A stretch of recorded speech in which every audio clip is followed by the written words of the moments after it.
Good morning, everyone. Thank you for joining our webinar here hosted by Covalo and Stevenson, the Multifunctional Revolution, Defining Personal Care with Natural Ingredients.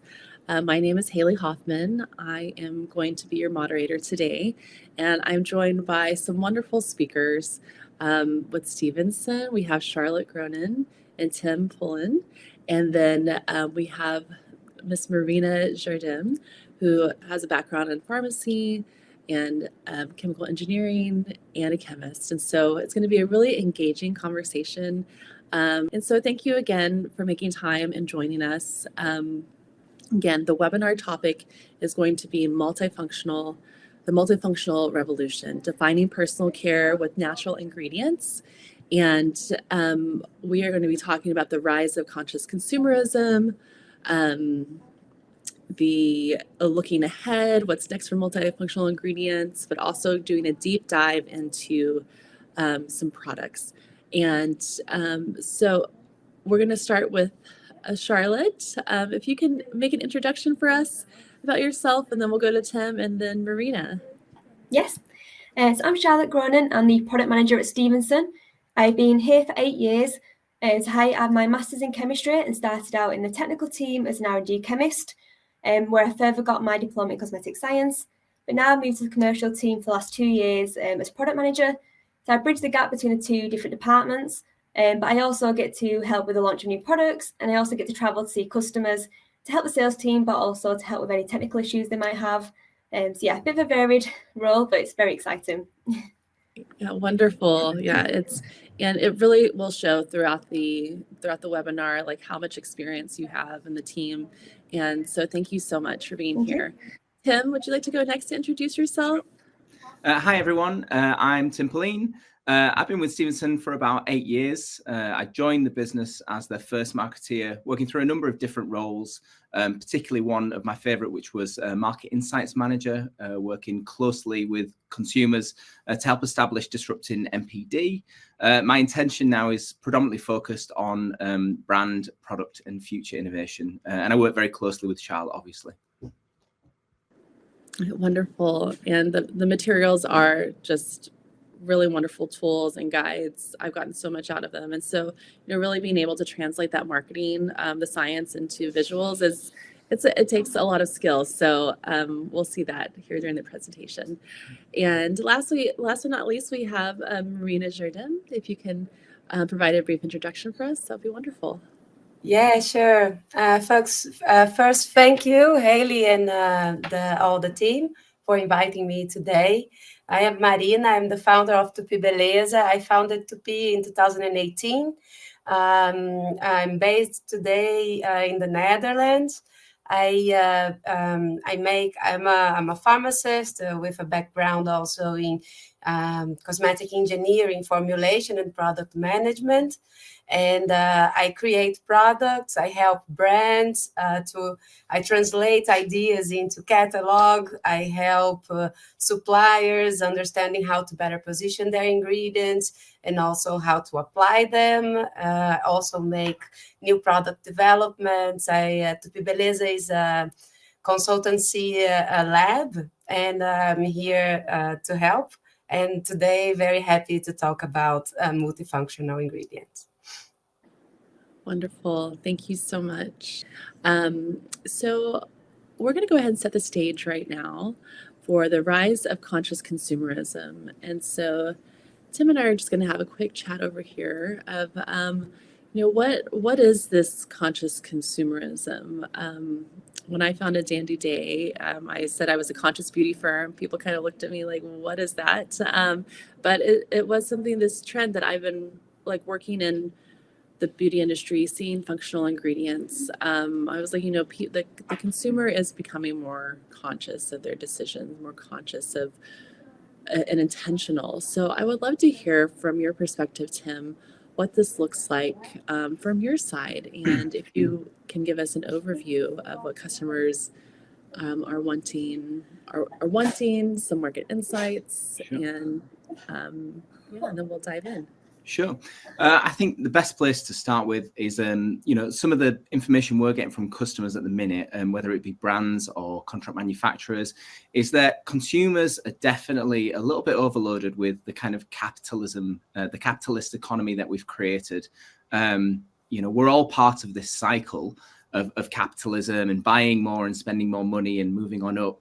But people are kind of, they're a bit tired of it. And I think the likes of COVID maybe gave that whole aspect a bit of a reset and really made people think about conscious consumerism, where they kind of want to think about, the objects that they have in their lifestyle, whether it be at home or like we say in their sort of skincare regime, and really kind of home in on what's important about those particular aspects, and how much they can get out of them. And I think it's safe to say that there's been a number of things, COVID was one of them. There's obviously been a number of wars going off in the world that have made things significantly more expensive, which means, people are kind of having to watch what they're spending on, and they're trying to figure out where they can get the most for the money. So it's kind of been a big reset, I would say, over the last 3-4 years for a lot of consumers. Yeah, I would agree. It's something that it seemed even 5 years ago that it was more of like a luxury, more of like trying to be looking forward. But as you're saying, like now with so many things that have happened in the world, it really is about economizing. It's about not just wanting or desiring or thinking about it. It's like, no, we have to. This is something that we need to do in order to continue living and doing life. So, and then from the market standpoint, what are customers looking for? How does this conscious consumerism translate into personal care products? And what are you seeing on your end? Well, I think, in particular, when we talk about this multifunctionality, and that kind of, customers getting more bang for their buck, I think what we've seen, particularly with the skinimalism trend, is that we're now seeing products that do a multitude of different things. And particularly when you're looking at the formulation side of things, formulators are trying to, create products that do a multitude of different things in order to satisfy those customer needs. So, you'll have, cleansers and toners that maybe have a sort of sun factor in, an SPF factor in now. So you've got that kind of like twofold approach to skincare where it has a functionality, but it's also looking after your skin. And I think we're seeing a significant amount of that enter the market now. Yeah, I would agree. I hear so much, and even going out and looking at the stores, it's like, oh, it's very multitasking, and so that creates a lot of challenges too for formulators. I try to figure out like how do we deliver so much in one bottle, one experience, and so that leads us into these multifunctional ingredients, and so trying to meet that demand. We're going to launch our first poll. Because we want to hear from the audience. What are some of the biggest drivers for you, for your interest in multifunctional and natural ingredients? When you go on the interactions, on the poll right here, you can click on here if it's sustainability, performance, cost efficiency, regulatory compliance, or other. We'd love to hear from you what you're looking for when it comes to your interest in multifunctional naturals.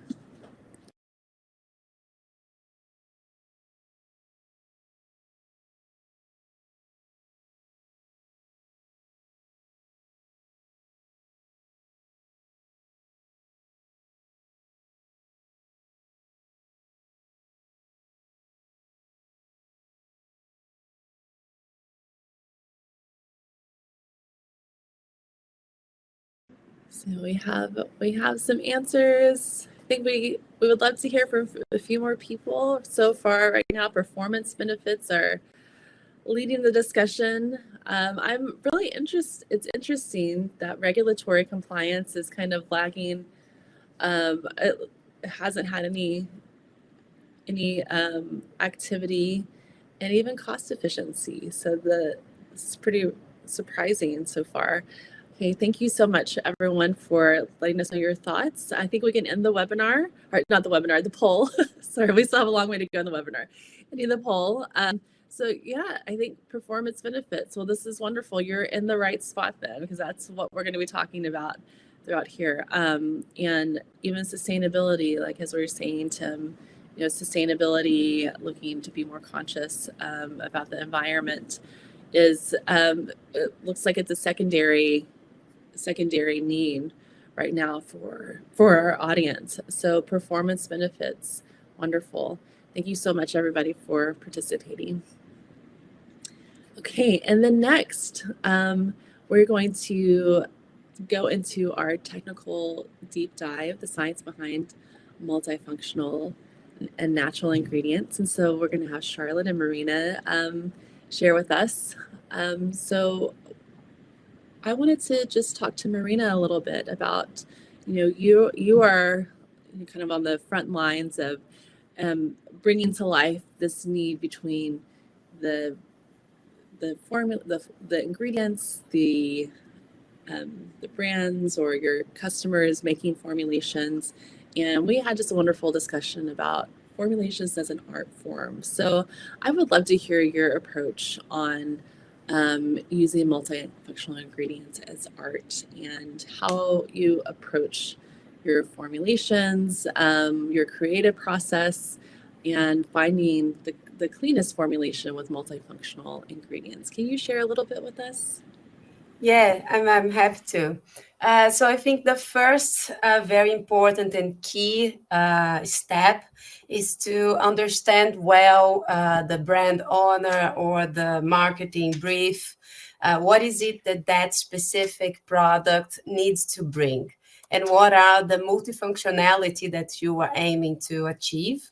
And once you have that, I see multifunctional ingredients in a very versatile way, because they are not only handy for stock management, because they can be applied in different ways and bring different textures, for example, but they can also deliver different aspects and benefits and efficiency for the formulation itself. So once you understood the multifunctionality that you need to bring to your product creation, you understand what are the ingredients that you are bringing. In this case, polyglycerols are like very handy. They are very, very handy, because they can be used in oil phase, in water phase. Most of time they are going to bring and impart a very nice touch to the formulations due to its hydrophilicity. They are very great stabilizers, and also they can bring transformative texture to your creation, which in this moment answers a lot of demands on trends. And not only that, multifunctional ingredients are answering a variety of different trends, as a minimalism, because you can sometimes bring one multifunctional ingredient to your formula instead of 5 different or 4 or 3 different inky names, which make it smaller, easier to understand, and maybe easier to be accepted by the market. Sustainability is also another point out of it, because you're using less ingredients. So it's also an important way of using less in general. So it's a conscious way of consuming. And different points can be bring to light as important when we talk about multifunctional ingredients. And in the natural formulation, these that I just mentioned, I think, are the most important ones. Yeah, so thank you so much for your insight on that. And as you're talking, it does make me think of an artist. I know that we like to say that this is science. It is science, what we're doing. You're talking about the chemical composition of the skin structures, the formulations. But there is a point where we do have to approach our formulations as an art form, and so and looking at it as art. So thank you for that. And I'm thinking about the different ingredients, how they might be different brushstrokes, or different types of paints, or a different type of canvas. So thank you for sharing that. And next we'll go to Charlotte. Charlotte, can you share with us your thoughts on the polyglycerols, and I think we're going to start going into our deep dive here. Mm-hmm. Yes, absolutely, yes. So yeah, we go to the next slide. Thank you. Yeah, perfect. So we have a range of polyglycerol esters. So as Marina said, like all them reasons of why exactly we created our range. So we do have a formulation lab as well for our own products, and we only now produce new products that are over 95% natural. A lot of these are certified, so we just wanted to create something that fit with us as a brand and a company, and this is what did it for us. So we have a range of 5, and on the next slide I will go into more detail on the whys. So we had a range of 5. These vary from different HLBs. We wanted this so we had an arsenal in our pocket to create a multitude of different formulations. They are all 100% natural, all cosmos organic, and this is very important to us because it's what we believe in, and we wanted to bring that to the market. They all have a different application. So whether you're trying to use a PG4O, for example, to create a really thick barrier cream or sun cream, to all the way down to like your PG10s, which are more water-based to create thinner applications, which are better at like cleansing, for example, via micellar waters. So yeah, we do have 5 products, and we just wanted to showcase how you can create so many different applications with one type of ingredient. Yeah, so we go to the next slide. Yeah, so this is just what is Juiceoff and why we made it for us. So like I said, for us, it's really important to be natural and sustainable, and it's all we produce at the moment. So they are all made from 100% natural oils. One is made from natural caprylic acid, but this is so important. So they're all made from natural oils, and the end product then retains some of these characteristics, such as sunflower oil, for example, which we use in a lot of them, are really rich in antioxidants, which makes them they're very moisturizing, very hydrating. And the certification, so because they are made from these natural oils, we have a multitude of certifications that we believe so heavily in, such as Cosmos Organic and RSPO for the palm kernel options. But also Natru, we have the China compliance, and again, for us, the 100% natural is a really big fit. Because they are made from natural oils, we do have like the dual functionality. So most of ours are emulsifiers, but they have this emolliency from the oils, which is so good if you want that extra skin feel, as Marina said, like the softness. It just plays around with textures and the sensory feel. And again, we listen to our consumers, and there is a big demand we're seeing of free from. So we are also free from parabens and pegs and sulfates. And this again is just so we had a one-stop shop of a product almost. So when we get asked by consumers and customers to have a certain product, we know this product will fit into all of them that we create. So that was the biggest driver for us in creating this product. Next, please. Yeah, and again, this was just a showcase certification. So we at Stevenson are very big in our certifications. It's what we pride ourselves in. It's what stands us apart from some commodity manufacturers. It's why we specialise in the more higher end side of the market, especially with our bases. And this is just a few of the ones that we support and we get audited by. Yeah.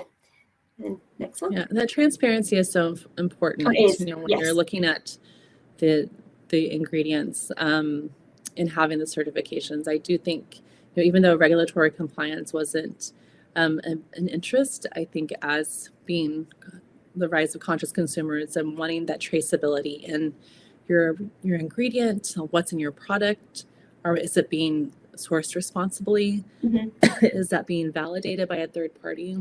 Yes, those definitely. are all really important things. Yeah. Yeah, and with the multifunctionality, that's exactly what we try to do. Like Marina said, it's less ingredients you have to buy in, but also it's a cleaner inky. Consumers can see exactly what they are using, and it's so much easier to find the source of that. So yeah, that was so important for us that we had the dual functionality or multifunctionality, just for mainly sourcing reasons in terms of what consumers can find and what we can find in our lab. So yeah, and again, it's just the cleaner inky for us, the natural side. And then this is from our technical brochure. I won't go into too much detail about these. If anyone wants the brochure afterwards, we can send it by email. But this was just to showcase why we have 5 products. Like I said, we wanted to make sure we hit all application areas across the board. We had the 5 to reach across the HLB value. So whether you're looking for a water and oil emulsifier or an oil and water one, or whether you're looking for a solubilizer or a wetting agent, again, it was kind of like, it's our little arsenal of one-stop shop for what application do you want, and we'll have something to fit. Like we said, we always like to think we have a Dursoft that fits every application type, just to make it easy. Yeah, and the next one.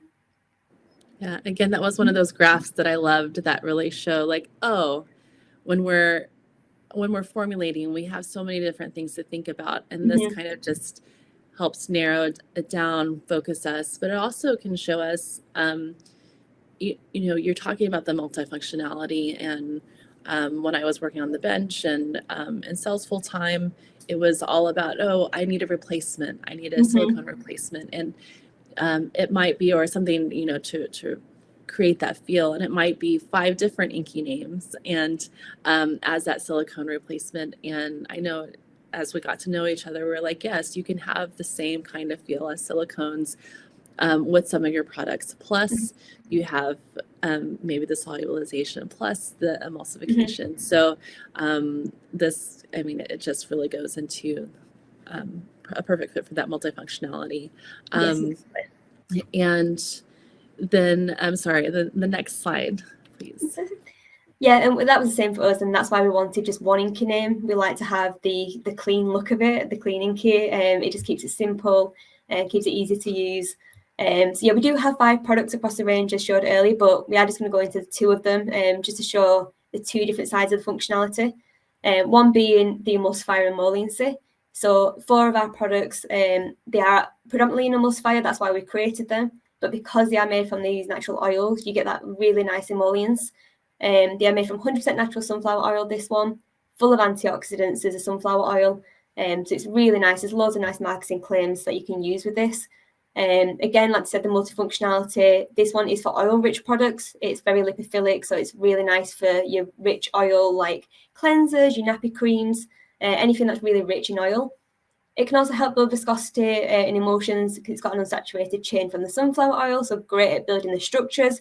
We found you can create really lovely like barrier creams, like I said, sun creams. They're all non-anemic surfactants as well. So the biggest thing we've seen with this product is in natural oil cleansers. It's been a massive success for us in oil cleansing. I think just because it is so natural, it's so mild and gentle, and it really is good at removing hard, stubborn, like waterproof mascaras, for example. Like oils are so good to remove makeup. And then again, just the emollients coming through that helps like the slip and the skin feel, which just we think makes it nice to increase sensory experience. So if you wanted to make like a massage oil, it's just got that really luxurious texture without using like silicones, for example. And again, we're just so passionate about like our testing, so we make sure all of them have been like dermatologically tested for sensitive skin, pediatrician for the baby products, and then like the oral care and intimate care use as well. Just because we know this is like a growing area in the market as well. People are looking at different areas to become, so skincare I think is, everyone wants gentle and mild now, but there is other areas now coming to the forefront, and we wanted to be ahead of that. And then we I think I'm surprised by the oral care use and the intimate care use, because I know those are both 2 rising categories in hygiene, and yeah, so that's a very interesting application for it. Yeah, it was for us as well, to be fair. We keep getting growing requests, and we're like, this is so interesting that, and now you read more articles about the intimate care, and it's becoming such a huge market that, yeah, it's so exciting to like start deep diving into these different areas to focus on. And I feel like the world is moving more towards, like I said, the more gentle and mild, and people care so much about what they put on their face now, and now we're moving to different areas, and it's so nice to see. Yes. Okay. Thank you. And then the next product. Yes. So then we've got the PGT10CYMB, which is like the other end of the functionality work. So this one is actually made from natural caprylic acid, again, 100% natural and organic. And this one is a solubilizer predominantly for, so this is for oils, essential oils and fragrances, but it's also a really good cleanser and foam booster because it is a non-anemic surfactant. So this is great for looking to replace your PEGs and your polysorbates, but also synthetic surfactants. And that was important for us because we make a lot of foam and cleansing products. So this was like the star for us. Again, because it's non-ionic, it's very mild, it's great at natural cleansing, very inert as well. It does have a low critical micelle concentration, so it's still very effective at oil pickup and cleansing, which again, we've seen a massive increase in this product in like micellar waters, so that was very important to us. And again, it's had all the testing, as we spoke about before. Yeah, well, we do have a couple of questions. I think we'll go ahead and answer these right here. So I'm just going to share this. How does Durasoft PG4O stabilize cold process emulsions? Yeah, it's good. So this is hot and cold processable. So we do have a few guide formulas that do hot and cold. What we do find easy is if you heat the Durasoft first, but then use it in a cold process, it can sometimes help with formulations. But we have a multitude of customers who are just using it cold as well. So this was again a start for us. We wanted to make sure we didn't have that excess energy if we didn't need to. We have a lot of our customers who now want cold process. Again, all about sustainability and the low energy side of it. So yeah, so these, all the 5 of them are good for cold process and hot process, depending on application type. Great.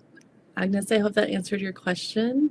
That, not only just stabilize, but it actually can act as an emulsifier. Yes. Or in cold process. So thank you so much for that question.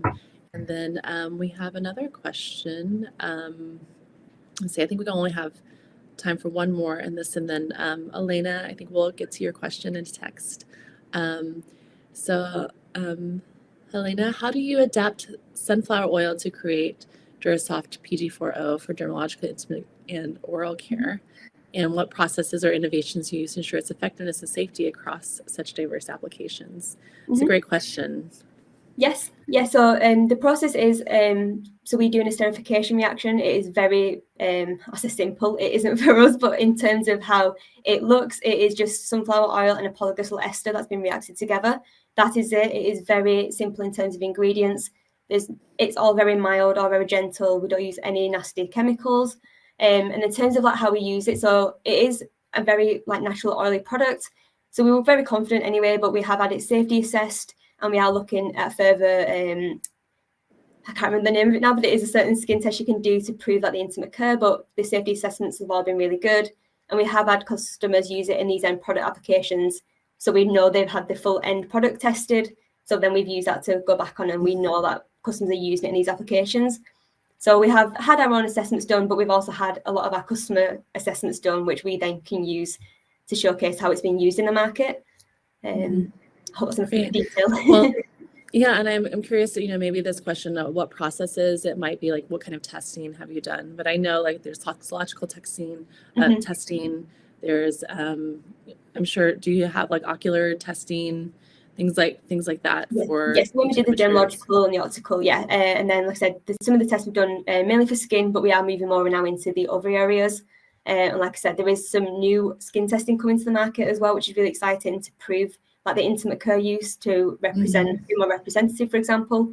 So yeah, it's exciting. We are looking more into it, but it's been really good, and our customer feedback has been great. So yes, wonderful. And this kind of leads me to another question for Marina. Like, what do you since we have such a broad range of applications here, when you're looking at these ingredients and you look at the testing, how does that inspire you to then go in a direction that might not be as prominent in the market, like say intimate care, oral care? How would you as a formulator approach this and be like, oh, you know what, I think this PG10CY is going to be a good fit for this application? Can you walk us through that really quick? Yeah, sure. Well, I think polyglycerols are very well known by its inherent gentle nature. So what is a polyglycerol, right? When we look at it, so we are talking about multiple glycerols units that are binded together by a hetero bind and make so you have the glycerols binded together, and to be an emulsifier you need to have an oil phase. Glycerols are the hydrophilic phase, and in order to have the benefit of emulsifying, a molecule needs to have the balance in between oil and water, the HLB. I would look into the ink name and I would break it down to understand what is it that I can get from this molecule. And also this gives me a little bit of an idea on the texture of that molecule itself. And this also guides me into application so I can better understand if it's more for a transformative texture, or if it's more a sensorial raw material, or it's going to have very great solubilizing activity. So it depends on the molecule that we are talking. And when we talk about polyglycerols, it's about the lipo part, the oil phase of the polyglycerol that will bring the added value for the polyglycerol ester, that will bring the added value to the function of the ingredient. Okay, thank you. Thank you for that.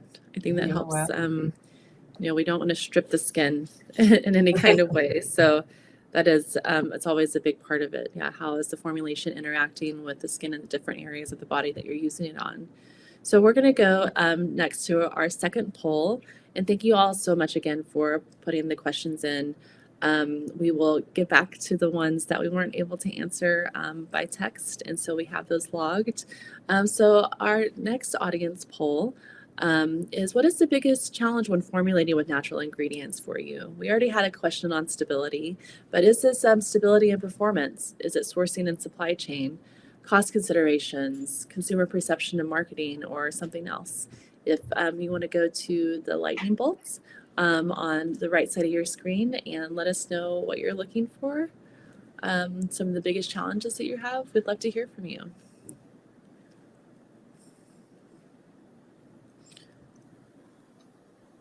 So we have a very active audience too, which is great. So again, thank you all so much for your questions. The polls help us to better engage with you, but also using the Q&A box or the chat box also really helps get further insight into what your true needs are. So, and I know that Charlotte and Tim have so many things in their back pocket that they can come back to you and give you that support. So let's see. I think we're just going to wait a few more seconds until we close this poll. I don't think everyone's had a chance to answer yet. And we're not going to call you out. So don't be afraid to put an answer in. Okay. I think we can end the poll. It looks like the biggest challenge is stability and performance. So, and then the next challenge is sourcing and supply chain, and then cost considerations, consumer perception and marketing. So, what are you guys' thoughts on this?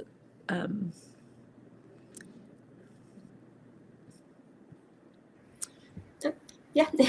Yeah. I think I did have 2 slides as well on some of the testing we have on the 10CY as a main example, just to show how that was the main thing for us, was performance and stability. Great. So, for example, like with the fragrance solubility, we know PEGs and polysorbates have been used for many, many years. They're very good, but obviously synthetic and getting a bit of a bad name now.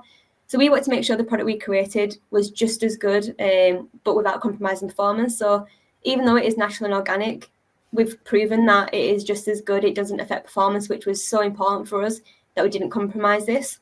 And we did so much work on this, and we worked with external companies to try and make sure we do have the best products that we can use ourselves in our lab, but then also share that. And same with the next slide. Again, when I mentioned before about the critical micelle concentration, ours is very low. We wanted to make sure that, one, it proved it was a good emulsifier for the first 4 products, but for this one in particular, it shows how good it is as a cleansing agent. It shows that it's still very effective at low concentrations, which was very important to us. We don't want to use massive amounts if we don't need to. So again, this was just important for us to show that it does have the performance without compromising anything else, with it being organic and natural. So yeah, we understand that we have used natural products in the past as well, but I think technology is changing so much now that it isn't compromising performance as much. So we do see a market shift, and I think as we're all growing and expanding, and even, dare I say it, but AI is becoming a big thing now. I do feel like the world is moving towards the natural world, more organic, but without compromising performance. So it's an exciting time, and I think it's only going to grow with the years to come.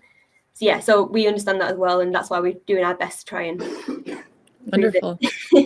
Well, and this is why I love, again, some of the graphs that you guys have, because it shows the science, it shows the research that you've done on each of these ingredients. And so if there is a question on stability, like how do you stabilize the formula?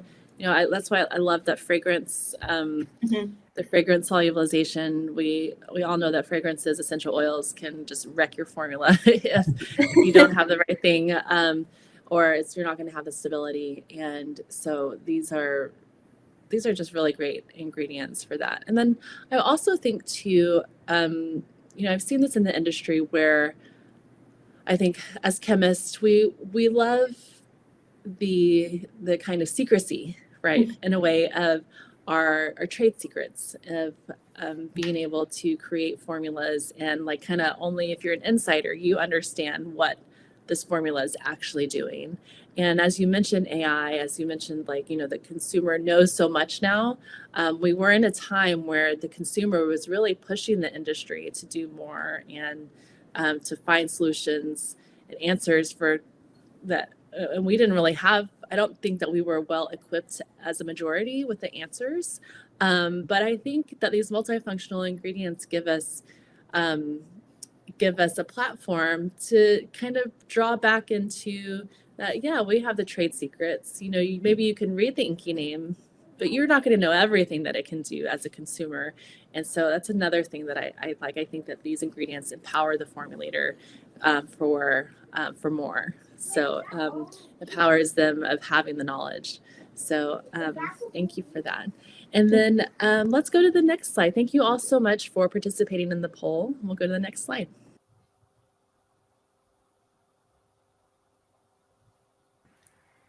Yes, so this was just, we wanted to showcase 2 of the guide formulas that we are going to be taking to in cosmetics. Again, just to showcase how you can create natural organic formulas without compromising performance. So this one is our Soothing Oil Cleanser using PG4O. Again, we just had, it's just a range of natural oils. We added some Covalo for some vitamin E. Again, very simple formula, but it is a very effective cleanser. And this is even really effective at like waterproof mascaras, for example. And the reason we used PG4O in this one was to emulsify. So we've seen the big trend at the moment of like the milky formulas. So we played on that. So you put it on your skin with the oil. As soon as you add water, the emulsifier kicks in and it creates like a milky texture to wipe away makeup, for example. And then also because it's made from the natural oils, it does have that nice emolliency to then leave your skin feeling soft afterwards. So again, it's nice that we can play around with the features of the Durasoft to like play with like the softness, but also how effective it is at cleansing. And then we also have the PG10CY one, the next slide, which is our refreshing facial mist. So this was again to showcase the solubilization effects. So we are we're solubilizing an essential oil in this formula. Thank you, Marina, showcasing. And this is, again, it's a natural organic formula. Again, it's very simple in care, very minimal, and it still creates a really lovely, clear facial mist. So not compromising your clarity, for example. So yeah, so it was just to showcase some of the ones that we have and show how simple your formulas can be, but still very effective. Yeah, these are great formulas, and just again to show like the range of the kind of textures. I know, I love oil cleansers. They're one of my favorite. Me too. Like it keeps me everything too. simple. Yeah, I really like this oil formula, and Charlotte, I even say that I've been trying since you sent me.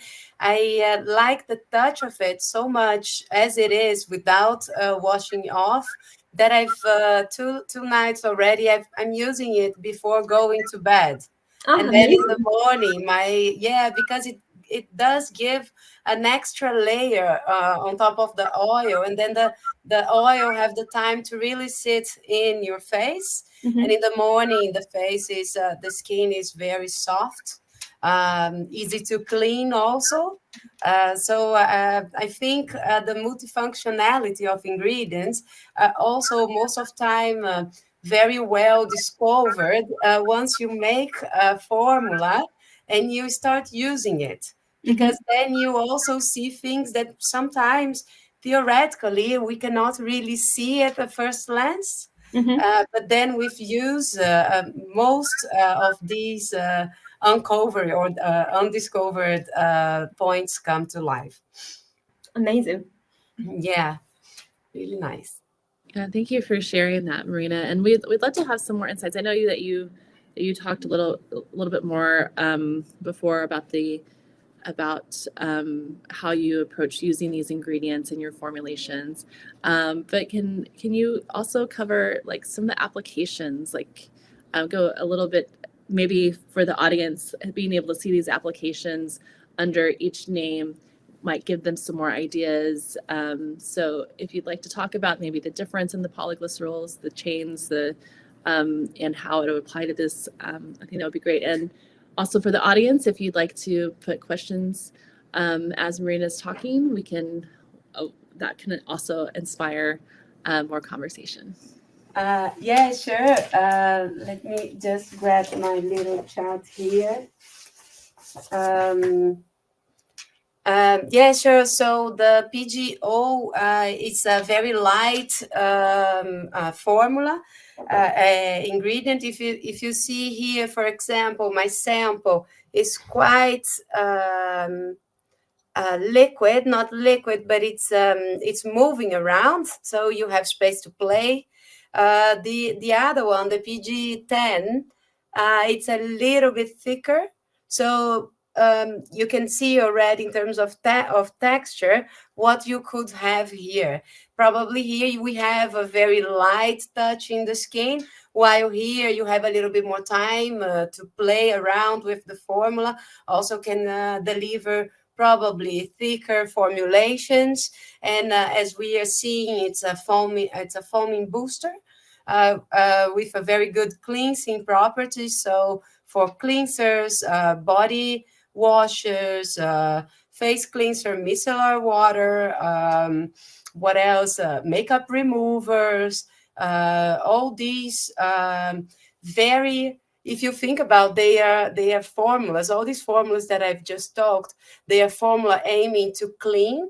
But at the same time, we also know that this ingredient is good for baby application, which can show you very clear the mildness that polyglycerols are going to act in your skin. They are going to really help even with emollients, and also imparting a powdery touch at the end, even after washing off. PGO4 being lighter might have a little bit more applications in terms of SKUs, let's say, because let's say you are working in a formulation where your emulsion, we all know that in cosmetics, emulsions are very important, and emulsifiers are there to bind the water and the oil.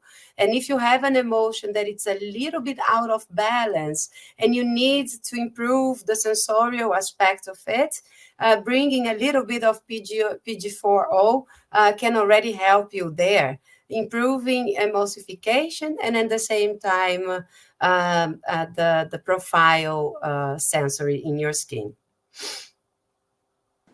Thank you for going over those and kind of the difference.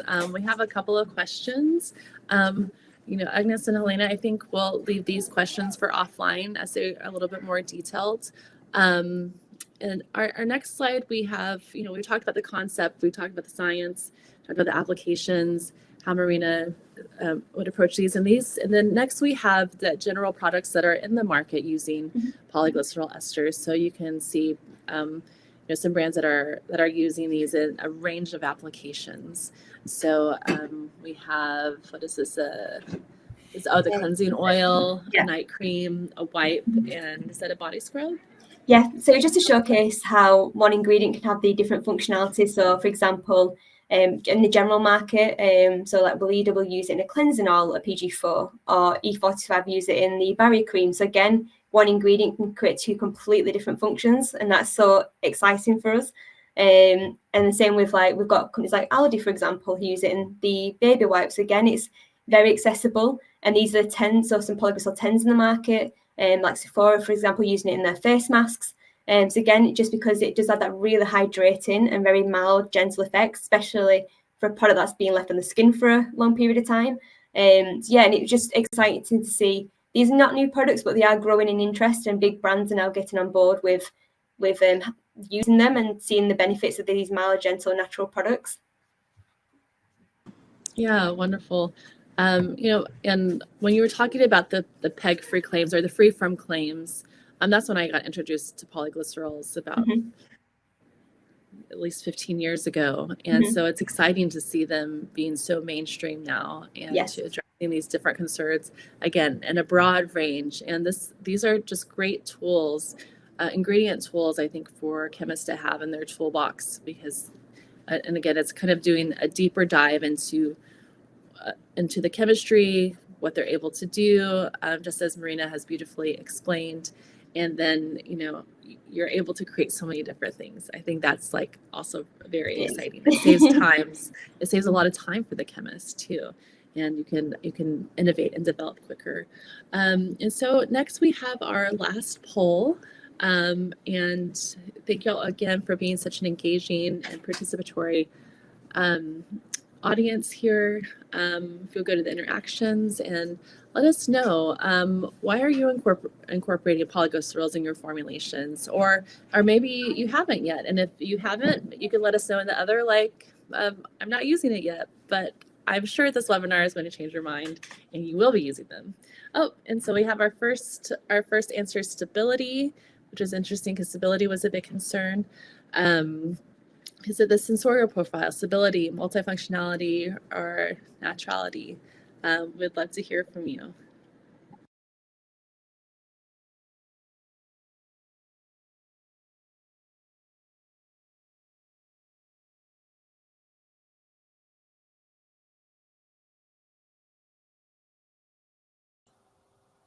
Haley, while we are waiting, I would like just to mention one more thing that I think I forgot about it. I see a lot of questions on the how, why, how is it that they work, how it combines the oil and the oil. And I think to answer these questions, we need to look into the structure of the polyglycerol. And the polyglycerol, as I was talking briefly in the beginning, it's a polymer of glycerols attached together that are very branched. And this very branched structure of polyglycerol is what gives to it its multifunctionality and performance.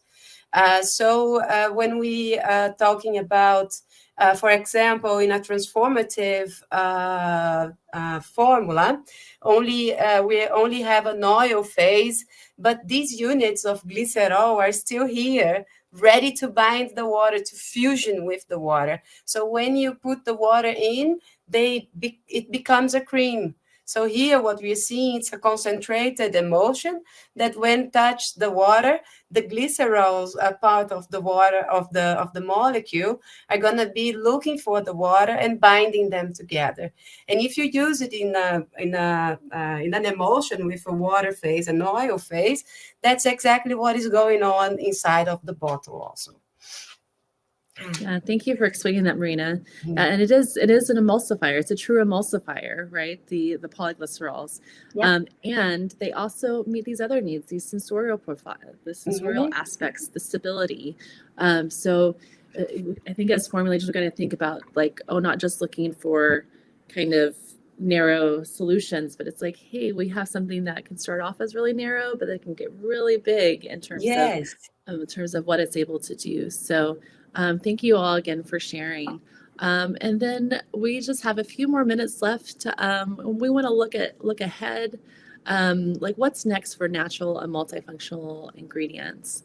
And we, Tim, we'd love to hear from you as well. If you want to start off, what do you think is next? We did have a question if y'all are going to be launching any new products too. So I thought I was oh, okay. So the audience is wondering what is next and how do we how do we meet? But there's also been some interesting things that have happened in the quote unquote natural space. So yeah, we'd love to hear. Sure. thoughts. Well, I think I will definitely say that there are more products to come. We're talking much further in the future. We are a business that works on products that do things the right way in a multitude of different ways as well. We don't want to serve 3 different products that do virtually the same thing. And that kind of goes through the course of all of our products. So right now, the Durasoft range works really well for us, and it works for the customers that we've got. So we're going to work on sort of continuing that and making sure that everybody knows about it. But I think it kind of ties up with another question that somebody asked about traceability and sustainability. Mm-hmm. And it's really difficult, and I don't think there is a total solution to this. I think this is a continual thing that we all need to do, and we do it by working with these certification bodies like RSPO, like Cosmos. Mm-hmm. And it's something we really believe in because we want to be a responsible company. And like I was talking about earlier, being part of that capitalist cycle, we're a business that is here to make money, and we buy things because we like them. And that is kind of the road that we're on. But we still have a duty to do the right thing and the best way we can. And at the minute, that's looking after the planet in whichever way we can. And I think consumers are doing exactly that. They're not stupid. They are looking for products with these types of certifications because they know what they mean. And I know that the certification bodies have a lot to answer. They're still working on a lot of things. I know that not everybody really agrees with RSPO. For us, it really works for us, and they continue to develop their standards every single year. And I guess it leads into something that I noted a couple of months ago about Dr. Bronner. They recently moved away from B Corp because B Corp introduced Nespresso as somebody who could show their certification. So obviously consumers and brands are now, they all have a voice, and everybody's kind of working together to try and do the best they can. But I think the bottom line is, consumers and brands, they can see through the level of traceability and sustainability that brands offer.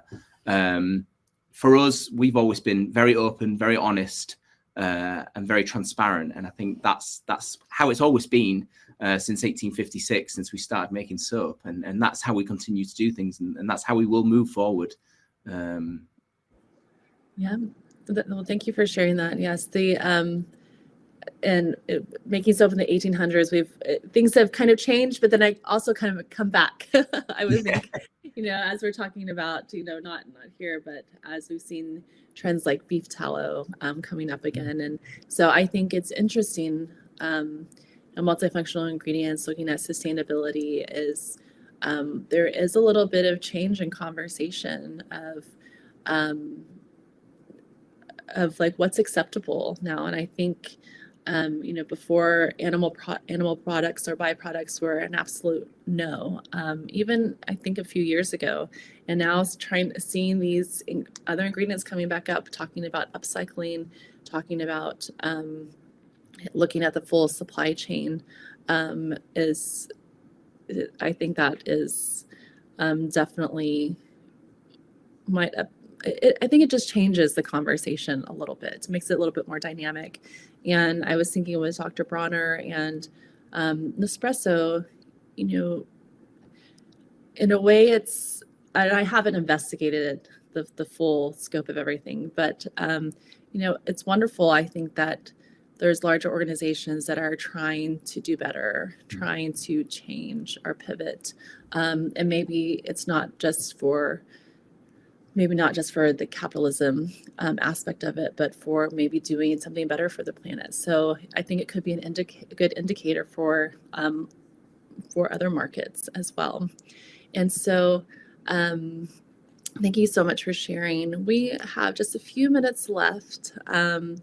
So for our closing remarks, I think some of our key takeaways is that, yes, we are all looking for multifunctional solutions. And I think from this conversation, we see that we continue to need more education, more tools, maybe formulations, a little more hand-holding, trying to understand these concepts of how do you incorporate so many different aspects just from one or two ingredients. And so perhaps more starting formulations of the formula library. If you are interested in receiving more information, you would just want to put that in the chat. Like, what is going to be the most helpful for you to take these ingredients and then start using them on the bench? And if you have any, let's see our questions. I think we answered a lot of those. And I did want to say that In Cosmetics is coming up, and I know that Stevenson will have a very big presence there. So if you're going to be attending In Cosmetics, can you let us know right now? They are going to have a sensory bar and a seminar. Their stand is 1F129. So if you want to go by and visit them and say hi in person and actually touch and feel the products, see those sensorial effects, I think that would be amazing. Charlotte, Tim, anything else you'd like to add before we conclude today? I think we've covered most of it there. Okay. Yeah, me too. I think we covered everything. Just thank you, everybody, for organizing the webinar and for the attendees to be there, so active, making questions and participating. Thank you all. Wonderful. Well, Agnes and Artur are going to be there. So come by and, maybe there'll be like a special prize for you. I don't know, maybe like a special like kit or formula for you to take home. It's always good to meet people in person as opposed to being online. We want to thank you all so much for taking some time to be with us today and learning. It means so much to all of us. We know that your time is important. The webinar, the replay will be available soon. And again, please join. If you're going to In Cosmetics, please join Tim and Charlotte at the Sensory Bar and their booth. And thank you all so much. Y'all make it a great day. Thank you all. Thank you so much.